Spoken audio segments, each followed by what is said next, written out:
So this is a little different from our usual podcast because unlike most of the authors whom I've interviewed for the Campaign 2012 series, you had a co-author on this paper, and the co-author was me, which makes interviewing you or me or both of us a little bit tricky. So I thought we would just sort of do this as a conversation. I'd like to start with the question of how this issue is playing in the campaign. My impression is that this was an area where everybody expected a few years ago that Republicans would run as, with national security as sort of one of the issues at their backs, and it really hasn't worked out that way. It's kind of a dead issue in the campaign in some respects. I'm curious sort of what your sense of it is. I think that's absolutely right, and I would say there are three reasons this has been a dead issue.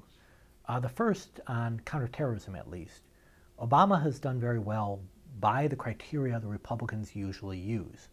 So he's been very tough on terrorism. He's kept Guantanamo open. Most importantly, he is responsible, or the one who signed off on the operation to kill bin Laden. So the things that you usually look at to see whether someone's tough or not, he seems to be doing well. Second thing is there has been no serious attack on the U.S. homeland. This is in part due to a very aggressive strategy, but it's also in part due to a bit of luck. Had the underwear bomber decided to try to have his bomb explode by going to the bathroom rather than doing it in a seat, we could see a very, very different narrative in the campaign today, where how did his administration allow people to die from that attack? So there's a bit of chance. And the third thing is, there are some very serious problems our country faces outside of national security. The depth of the economic problems in particular mean that most Americans, appropriately I think, are focused outside foreign policy in general and counterterrorism in particular. So for a while I used to think that there was, Obama's relative strength in this area was as fragile as the next event. That is, if there were an attack tomorrow, it would be suddenly an area of real vulnerability again. And I've begun to think that that's not right, actually, that there's a sufficient accumulation of tough, energetic action that he's created a persona for himself that is not really subject to instant revisitation in the event of some, catastrophic event tomorrow. I'm curious if you think that's right. I think that's right, but only to a degree. I think if there were a significant attack, let's say a major attack on a subway system or an aircraft that's brought down, certainly if you're an Obama supporter, I don't think instantly you become critical of the president. But this has always been a charge of the Republicans that Obama is not serious enough about national security. And this would be exhibit number one. And especially if there were deemed to be something wrong in oversight, in the president's performance, in coordination among different agencies, things that you could point the finger at the White House, I think this would become a campaign issue. I don't think it would be the number one issue or even in the top five. But I think we would probably end the silence we're seeing now and see a relatively low level but sustained critique on this issue. And the other interesting question is whether this is simply not a factor in most people's sense of the campaign, or whether it's positively a factor in Obama's favor. My instinct, and I'm certainly not a campaign strategy analyst, is that it actually plays a subdued but substantial role in Obama's self-presentation now. There's this sort of meme that GM is alive and bin Laden isn't, right? And that there's that's actually a big shift from a time 4 years ago when his central promise was, we'll stay on offense, but we're really going to roll back a whole lot of things. And there's a very different way that they talk about themselves, and the president talks about himself now than 4 years ago. Certainly in rhetoric you see that, and I think having to grapple with some really tough issues, should you kill an American citizen abroad, for example, that this has made the Obama administration, I think, move away from some of the, I'll say, hyperbolic rhetoric of the previous campaign and have a more serious tone towards what's possible and what's not possible. And in taking that tone, I think actually show that they've matured in terms of national security and that they're quite serious about these issues. I tend to see this as, historically, this has been an area of relative Republican political strength. And this, I don't want to say neutralizes it, but undercuts that. So whether it's simply less of a Republican advantage or a slight Democratic advantage, I don't think I have the expertise to say. But I do think there's been a shift, and it's quite real. So one of the oddities of the whole area is that, you have this rather strong record, just in terms of operational success, that has coexisted with a kind of domestic policy level disaster in terms of relations with Congress, with respect to, Congress has refused to let the president close Guantanamo. It's refused to let him transfer people out of Guantanamo. It has sought to interfere with the president's ability to try people in the forum that he chose or bring people to the United States for trial. And there really has been a great deal of friction between Congress and the administration that's all predicated on exactly the vision of the way national security plays in electoral politics that has now been sort of moved beyond, which is to say the Republicans are, eager through all of these confrontations to suggest that the president and the administration are insufficiently tough. They want to close Guantanamo. We don't want to close Guantanamo. They want to try people in federal courts. We want to try people in military commissions. And there's in that sense, a sort of discontinuity between the legislative politics, on which I think Obama has been just dramatically less successful than on the, sort of operational components of counterterrorism, and the politics that we're talking about now. You're not. Your issue is operational counterterrorism, not the legislative politics of national security law. But I'm curious whether it seems as anachronistic from where you sit as where it does from where I sit, where we seem to, in my world, we're sort of constantly debating issues that seem to have very little day-to-day interaction with operational counterterrorism as it's taking place. Looking at operational counterterrorism, there are two big issues I would focus on from a congressional point of view. One is, over the long term, you want congressional buy-in, because implicitly you're getting buy-in from the American people.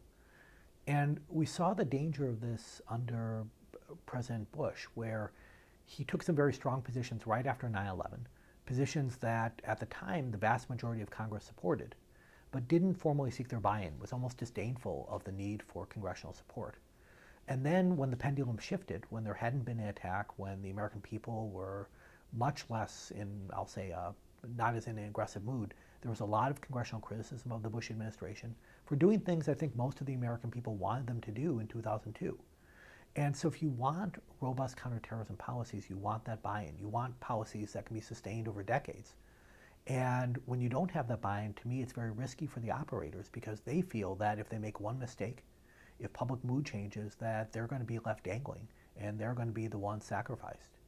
The other issue to me is that the Obama administration, although it's been tough on terrorism, has not pushed the legislature hard in ways that actually would help make counterterrorism more effective. And this, the particular thing in mind here I have is looking at the different trial options for suspected terrorists. The Obama administration, by not pushing back on Congress, by saying that, okay, effectively, we will not bring people back to the United States for trial, is removing one tool in the counterterrorism toolkit.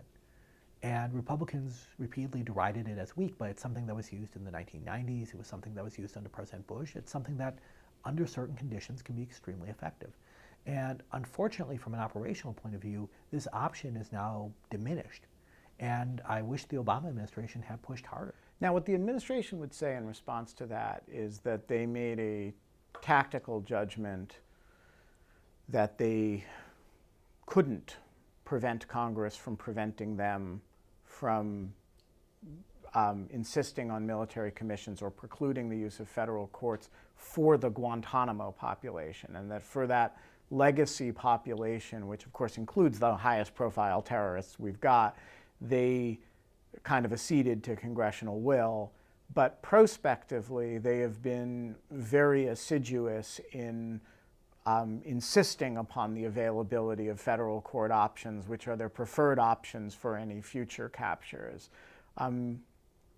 Is that not a distinction that holds sway with you? It's something. And I would say that, again, for future options, at times the federal courts may not be the best way to go. You want flexibility. But I think they avoided a political fight, and a political fight that even if they won it in terms of Congress, they would lose on the campaign trail, by not pushing Congress to allow some of the detainees in Guantanamo to be tried in the United States. And there would be advantages to trying some of those people. I think that they certainly could have pushed back. They could have pushed back harder. They could have called in favors. They could have put a lot more public pressure on this issue. Doesn't mean they would have won, but I think they certainly would have had a chance. But they made a rational political decision, but one to me that set back overall counterterrorism. So let's talk about Romney. Romney has certainly not ceded the ground that he would be tougher in some respects. During the primary, he said some nice things about waterboarding and said some, very nice things about Guantanamo. I mean, he does sort of seem to preserve that territory, but he does not talk about it aggressively. Do you think in practice there would, from an operational point of view, that he would be substantially different in any significant respect from Obama? My instinct is Romney would be almost identical to Obama. I think that's in part because the shift from Bush to Obama was less dramatic than most people expected. Obama campaigns on getting rid of Guantanamo. There's an expectation, I think, among more liberal voices that things like the drone program would be much more constrained or even eliminated, when in fact it's greatly expanded. So to me, it's not that there would be continuity necessarily between Romney and Obama, and that should be surprising, but rather there's a considerable amount of continuity between Obama and Bush.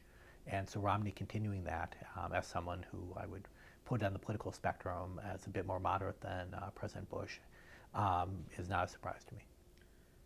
I mean, the other component of it, in Danny Kleidman's recent book, which details a lot of the debates within the Obama administration over drone strikes and other operational matters, there is this constant friction and tension between those who want to be more aggressive and those who want to be less, and those who are more anxious about legal constraints and those who are less anxious about legal constraints, with the president often sort of straddling, very, very excited about killing Anwar al-Awlaki and not especially torn up about it. On the other hand, very anxious about about holding people at Guantanamo beyond, without bringing them to federal court for trial. And so there's this, you do have the sense that the debate within the Romney administration would be a different debate, and that there wouldn't be this sort of left civil libertarian human rights flank of the debate, which does seem to, on a consistent basis in the Obama administration, A, be there, and B, lose.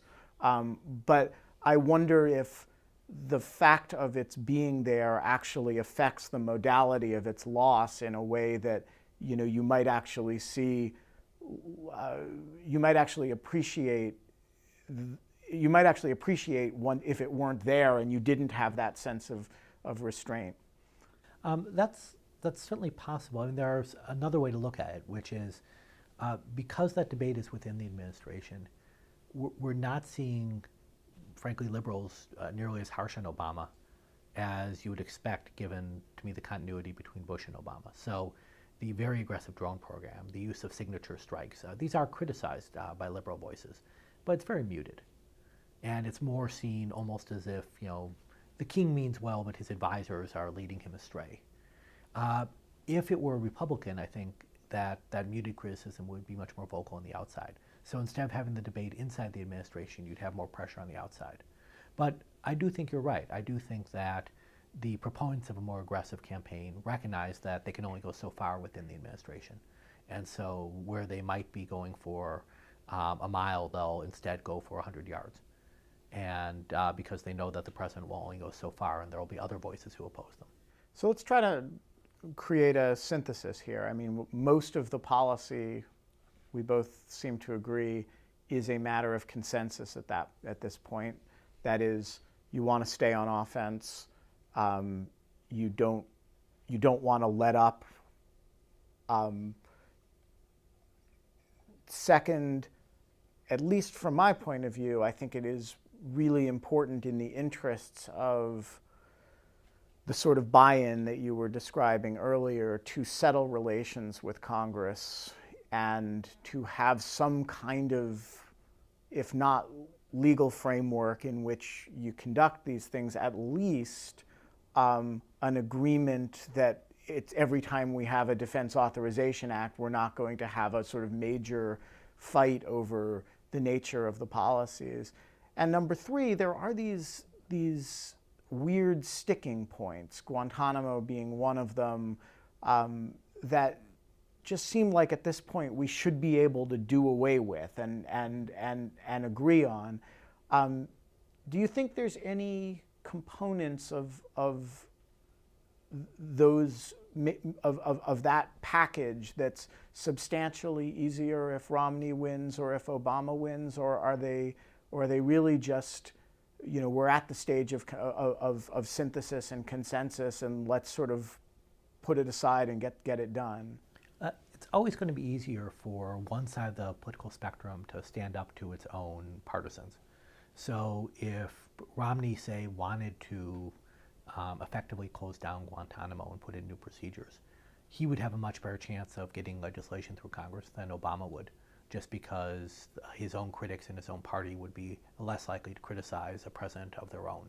But that said, he's probably not going to do so, right? He personally may not believe in it, but also he's not going to go against his base on an issue that would not get him much. So no, the much more likely thing, in fact, is, and I think he should, is for Obama to face the music and realize that Guantanamo is not going anywhere.